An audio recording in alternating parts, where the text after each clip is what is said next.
아멘. 우리 다 같이 인사하겠습니다. 반갑습니다. 사랑합니다. 네.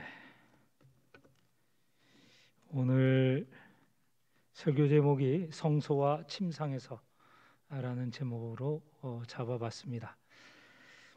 성소와 침상에서 무엇을 하느냐? 하나님을 찾는 것이겠죠.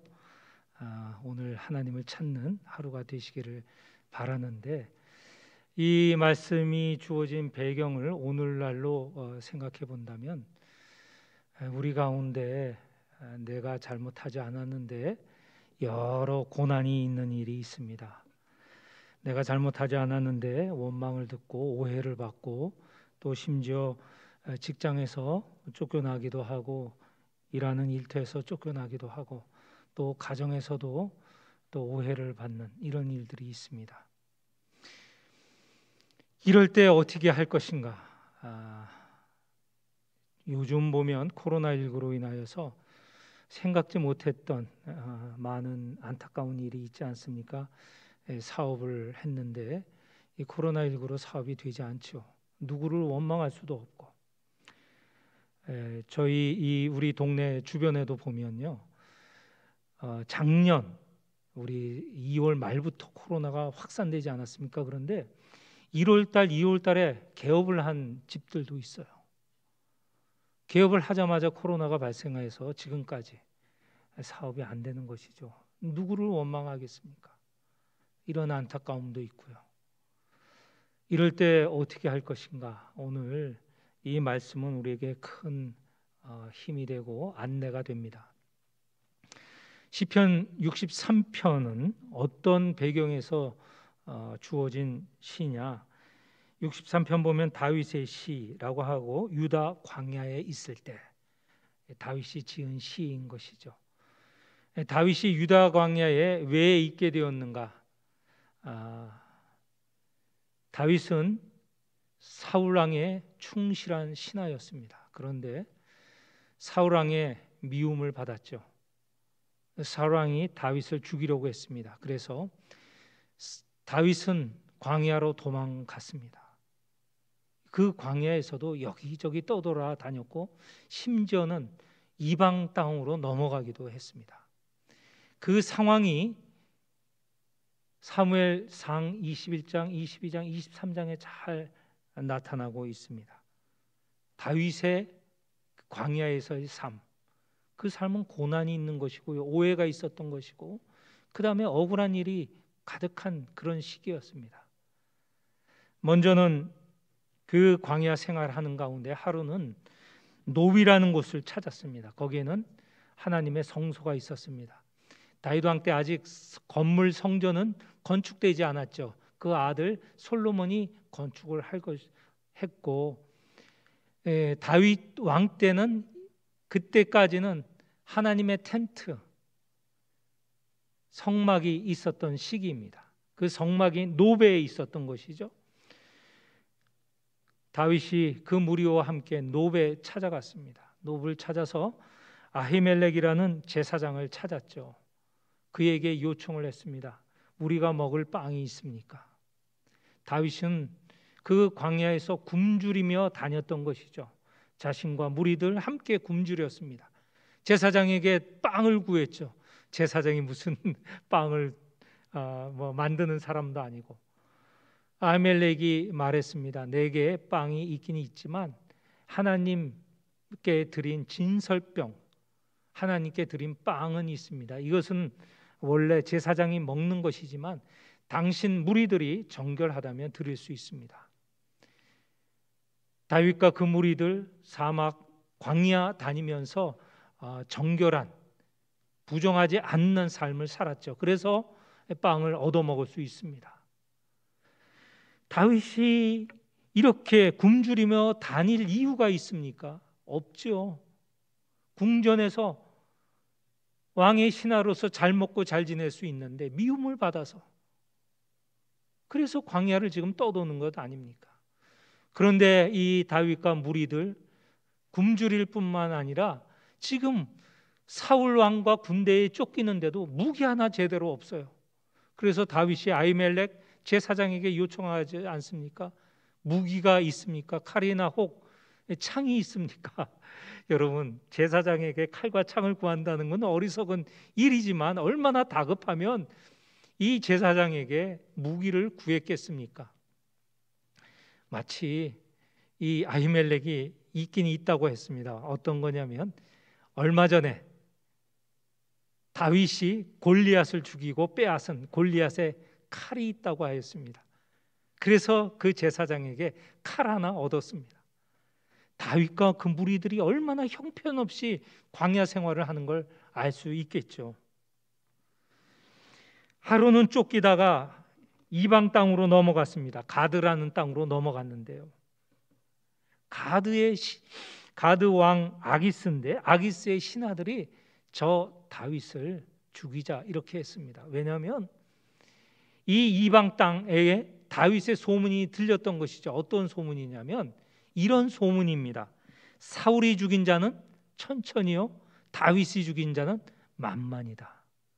사울보다도 훨씬 강한 이가 다윗이다라는 것을 이방 사람들도 알았던 것이죠. 그러니 저 다윗을 죽여서 우리의 근심 걱정을 미리 없애자라는 것이죠. 그랬을 때 다윗이 어떻게 행동했습니까? 미친 척했습니다. 그래서 대문짝에 그적거리고 또 침을 흘려서 수염에 이렇게 흘리게 하는 그런 미친 척을 했습니다. 그러니 왕이 저건 별 볼 일 없는 사람이다 하고 내보냈던 것이죠. 하루는 다시 유다 땅으로 광야로 들어왔습니다.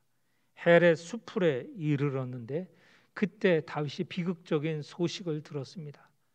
노베에서 자기에게 빵을 주고 무기를 주었던 아히멜렉, 그 아히멜렉이 다윗을 도왔다고 사울왕이 아히멜렉을 죽이고 그의 가족도 죽이고 노베에 있는 제사장들도 죽였다는 것이죠.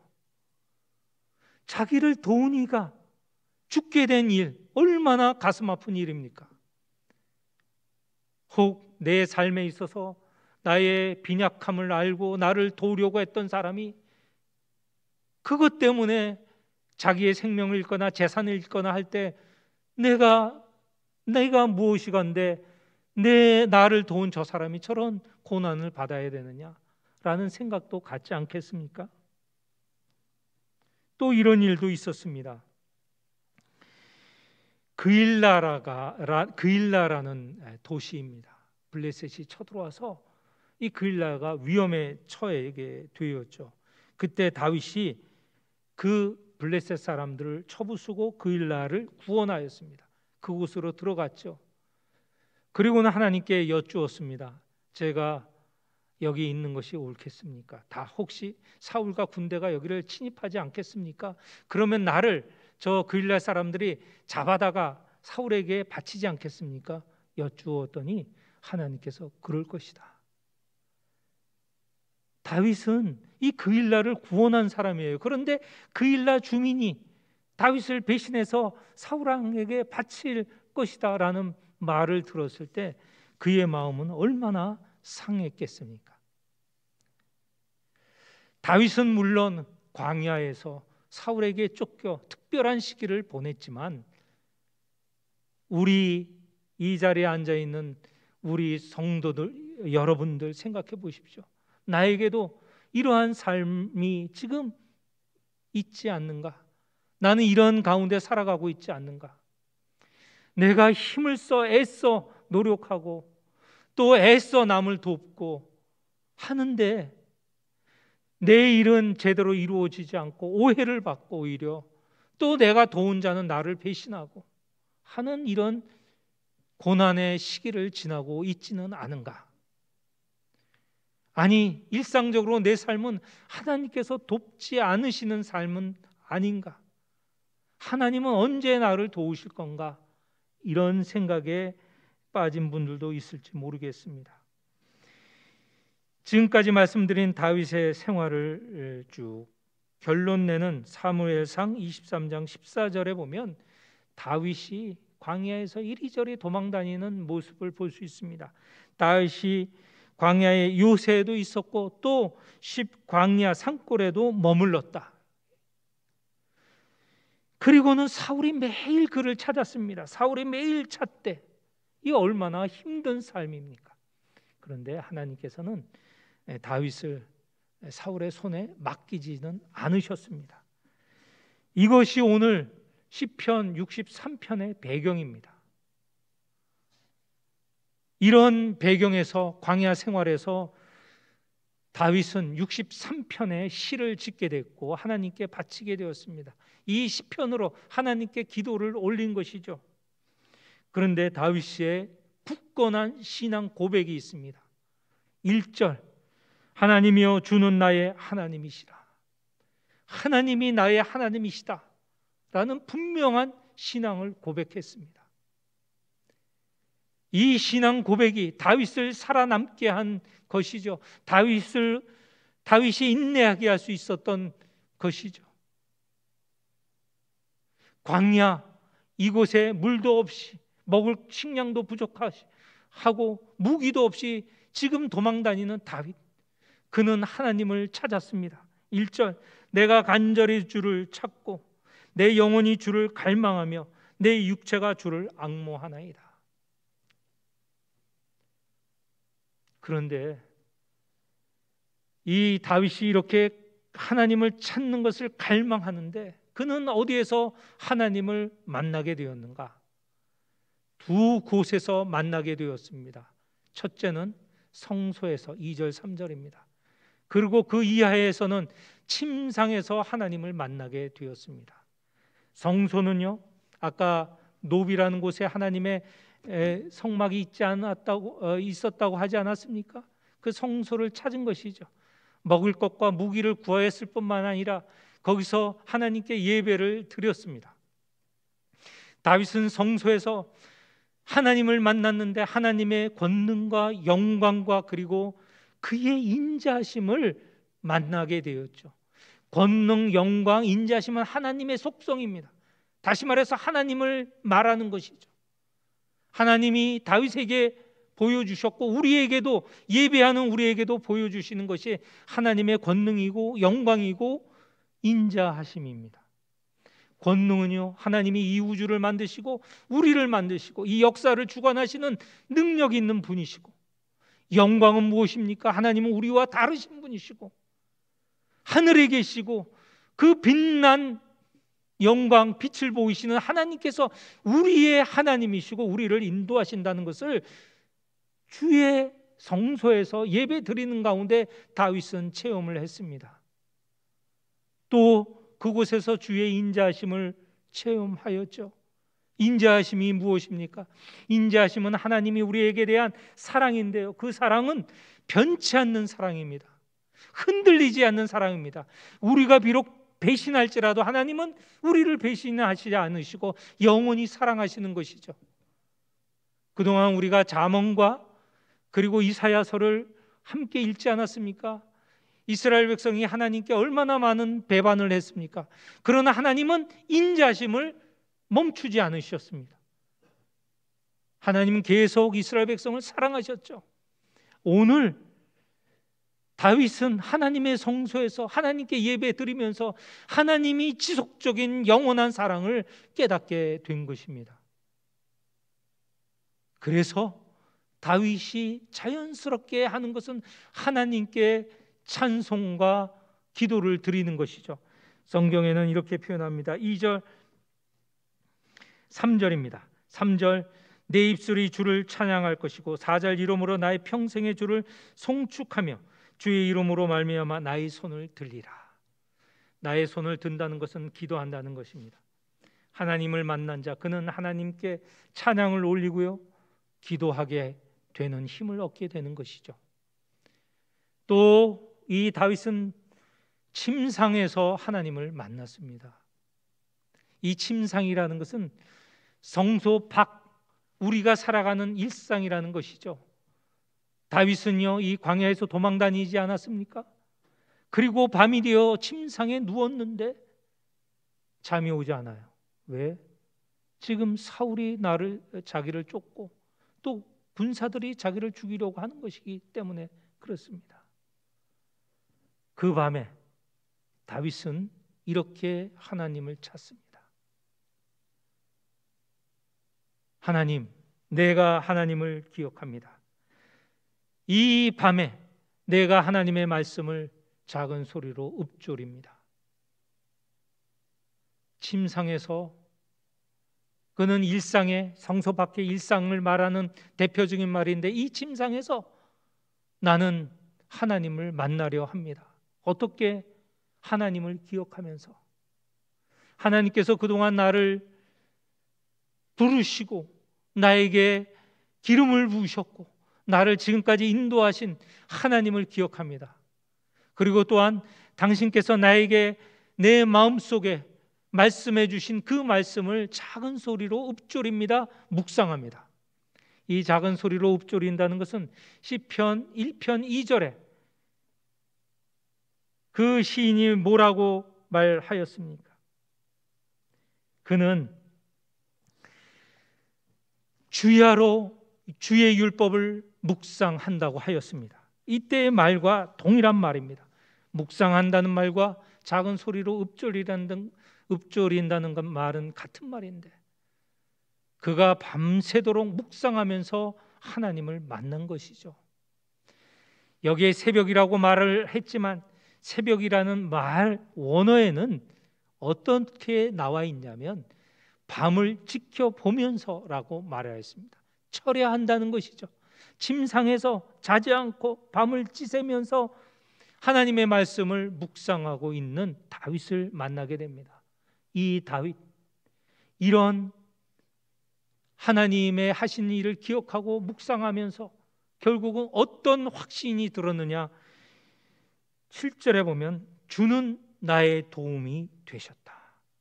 주는 나를 도우시는 분이시다 라는 것을 깨닫게 되었습니다.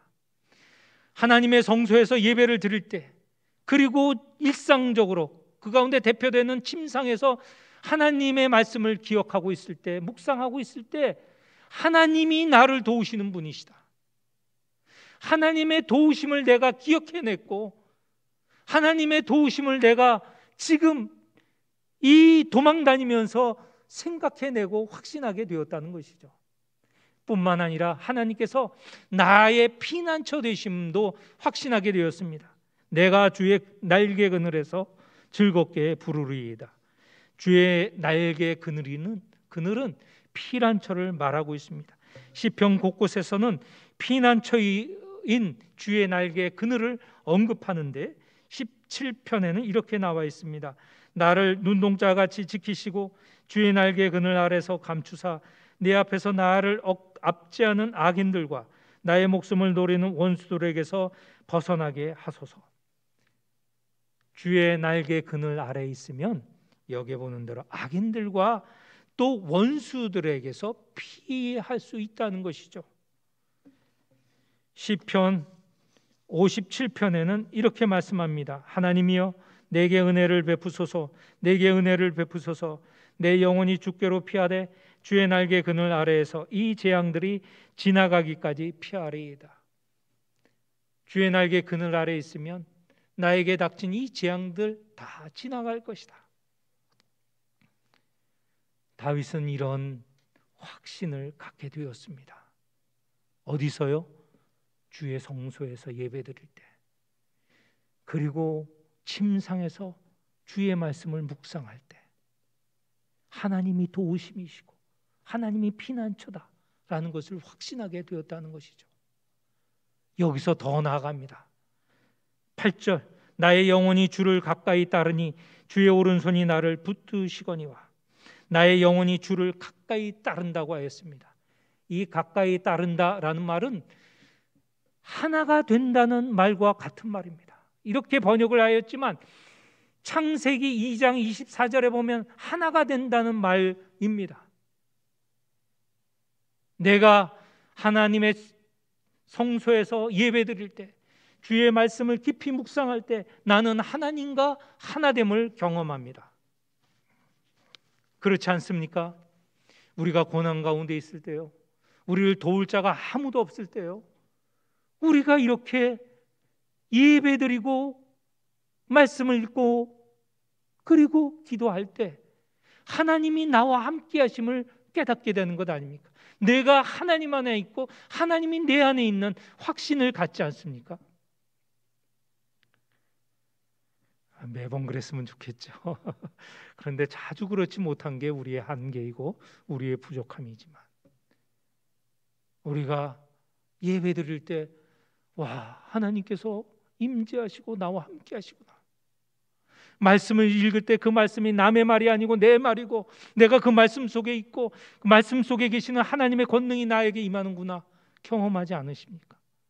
기도 올릴 때, 기도할 때 하나님이 내 기도를 들어주시는구나, 내게 말씀하시는구나, 그런 경험이 있지 않습니까? 다윗이 그런 경험을 하였죠. 그러니 이 고난 가운데 자신을 쫓는 사울과 그 군대 가운데서도 그는 이런 자신을 갖게 되었습니다. 9절, 나의 영혼을 찾아 멸하려는 그들, 대적들이죠, 원수들이죠, 땅 깊은 곳에 들어가며 칼의 세력에 넘겨져 승냥이의 먹이가 되리이다. 다윗은 자기가 심판하려고 하지 않았습니다. 다윗이 사울을 죽일 순간이 여러 차례 있었죠. 사무엘상 우리가 23장까지 말씀드렸지만 24장 이하에 보면 다윗이 사울을 죽일 수 있는 순간이 있었습니다. 바로 사울이 잠자는 곳 옆에까지 갔었습니다. 다윗의 부하들이 지금 이 사울을 죽이자고 하였습니다. 그러나 그는 자기가 사울을 죽이지 않았습니다. 하나님의 손에 맡겼습니다. 기름 부음 받은 자를 내가 어찌 심판할까? 내가 죽일까? 하나님께서 하실 것이다. 9절 10절이 그와 같습니다. 나를 지금 뒤쫓고 있고 나를 고난에 빠지게 하고 나를 억울하게 하고 나를 괴롭히는 이 자를 저는 하나님께 맡깁니다. 하나님께서 그를 깊은 땅 속으로, 수월이죠, 그리고 승냥이, 여우입니다. 이 승냥이는 그 발음이 샤알입니다. 슈알입니다. 슈알, 비슷한 말입니다. 수월과 승냥이에게 맡기겠습니다. 우리에게 이런 억울한 일을 당하게 하는 자, 우리를 고난에 처하게 하는 자, 우리를 괴롭히는 자, 우리를 학대하는 자, 우리가 손쓰고 싶죠. 그러나 다윗은 그렇지 않았습니다. 하나님께 맡겼습니다. 하나님께서 더 온전하게, 완전하게, 흠없이 이루어 주십니다. 내가 갚지 않아도 하나님께서 행하신다는 것이죠. 오늘 이 말씀 통해서 이 시대에 살아나가는 우리들, 우리가 당하는 고난 가운데 하나님을 찾아야 됩니다. 예배드리는 가운데 하나님을 만나야 되고요, 말씀을 읽는 가운데, 묵상하는 가운데 하나님을 만나야 됩니다. 기도하는 가운데 하나님을 만나야 됩니다. 그럴 때 우리는 이렇게 우리의 신앙을 고백할 수 있습니다. 하나님, 주는 나의 하나님이십니다. 주는 나의 도움이십니다. 주는 내가 피할 날개의 그늘이십니다. 이렇게 고백하시며 하나님의 인도와 하나님의 구원을 얻는 모든 성도가 되시기를 축원합니다. 그리고 하나님과 일치하는, 우리가 하나님께 다가가고 하나님께서 오른손으로 이끌어 주셔서 일치가 되는 경험을 하시는 성도가 되시기를 축원합니다. 기도하겠습니다. 하나님 아버지, 이 땅을 살아나가면서 우리가 당하는 여러 고난이 있습니다. 억울함이 있습니다. 피해가 있습니다. 그럴 때 내가 심판하려 하지 말고, 절망하지 말고, 좌절하지 말고 하나님을 찾게 하여 주옵소서. 우리를 도우시고 우리의 피난처가 되시는 하나님을 찾게 하여 주옵소서. 그래야 그 안에서 참으로 하나님과 일치하는 경험, 기쁨의 경험, 찬양의 경험을 하게 하여 주옵소서. 늘 함께하여 주실 것을 믿사오며 저희의 기도를 들어주실 것을 믿사오며 예수님의 이름으로 기도하옵나이다. 아멘.